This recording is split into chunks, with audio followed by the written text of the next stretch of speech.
എന്നെ തിരഞ്ഞ് എൻ്റെ ക്യാമറാമാൻ വരുന്നുണ്ടെന്ന് തോന്നുന്നു. ഞാനിവിടെ തന്നെ ഉണ്ട് കേട്ടോ. ഇവിടെ വന്നാൽ ഇവർക്കിടയിലുള്ള ഒരാളായി നമ്മൾ മാറുന്ന കാര്യത്തിൽ യാതൊരു സംശയമില്ല. നമ്മൾ ചേച്ചിമാരാണ്, ഇവിടുത്തെ ഭക്ഷണത്തിൻ്റെ കാര്യങ്ങളൊക്കെ കൺട്രോൾ ചെയ്യുന്നവരാണ്. ഇവരെ കൂടെ അങ്ങോട്ട് ഇരുന്നാൽ സമയം പോകുന്നതേ അറിയില്ല. ഈ ചക്ക ഇത് അരിഞ്ഞിട്ടുകൊണ്ടിരുന്നപ്പം ചേച്ചി എനിക്ക് ചക്കക്കുരൊക്കെ കൊണ്ട് തന്നിട്ടുണ്ട്. അതും കൂടെ ഒന്ന് ശരിയാക്കല്ലേ ചേച്ചി? അല്ലടോ, വന്ന കാര്യം നോക്കണ്ടേ? ശരിയാ, ഇനി വന്ന കാര്യത്തിലേക്ക് കടക്കട്ടെ.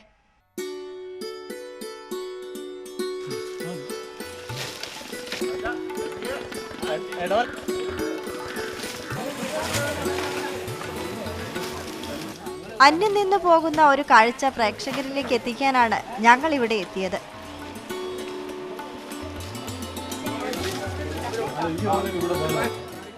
കൊയിലാണ്ടി ആഴാവിൽ കരിയാത്തൻ ക്ഷേത്രത്തിലെ ഉച്ചാൽ തിറ മഹോത്സവത്തിന്റെ മുന്നോടിയായുള്ള ഒരുക്കങ്ങളാണിത്. ഒരു നാടൊത്തുചേർന്ന് ക്ഷേത്രത്തിന്റെ തറവാട് വീട് കെട്ടിമേയുന്ന കാഴ്ച. മൺകട്ട കൊണ്ട് പണിത ചുമരും ഓലകൾ കൊണ്ട് മേഞ്ഞ മേൽക്കൂരയും. ഇതിന്റെ ഭംഗിയും സുഖവും വേറെ എവിടെ കിട്ടാനാ? ഫ്രാൻസിൽ നിന്നിട്ട് ഒരു 3-4 സ്ത്രീകൾ വന്നിട്ടുണ്ട്. അവരോട് വന്നിട്ട് ഉത്സവത്തിനാണ് വന്നത്.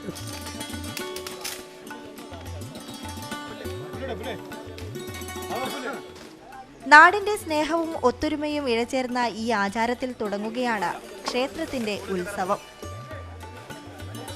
മകരമാസം 1 മുതൽക്ക് ഈ മകരം പുത്തരി എന്ന് പറയും. ഇവിടെ മകര പുത്തരി കൊടുക്കുക. ആ പുത്തരി കൊടുത്തു കഴിഞ്ഞതിൻ്റെ അടുത്ത ആഴ്ചയാണ് ഈ പുരകെട്ട്. മണ്ണിൻ്റെ കട്ട കൊണ്ട് ഉണ്ടാക്കിയ ഒരു പുരയാണ്. ഇത്ര പാലപ്പഴക്കൊണ്ട് നമുക്ക് പറയാനാവില്ല. അത് ഇന്ന് വരെ നിലനിർത്തണം. അപ്പം സ്വർണ്ണപ്രശ്നത്തിലും പറഞ്ഞത് അത് തന്നെയാണ്. ഇതുപോലെ തന്നെ നിലനിർത്താൻ കഴിയുമെങ്കിൽ ഏറ്റവും നല്ലതാണെന്നാണ് പറഞ്ഞു. നൂറ്റാണ്ടുകൾ പഴക്കമാണ് ഈ ക്ഷേത്രത്തിന് പറയുന്നത്.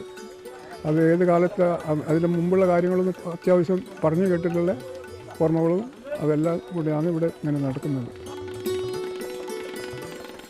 പഴയ ഓലകൾ പൊളിച്ചിട്ടാൽ ചുമരിൽ മണ്ണു കലക്കി തേക്കും, നിലം ചാണകമെഴുകും.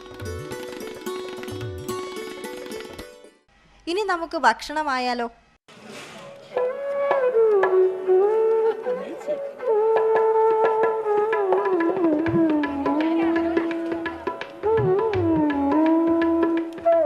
പ്ലാവിലയിൽ കോരിക്കുടിക്കാൻ ചൂട് കഞ്ഞിയും വാഴയിലയിൽ ചൂടുപാറുന്ന ചക്കപ്പുഴുക്കും. പുരകെട്ട് കഴിഞ്ഞാൽ ഇത് പതിവാണ്.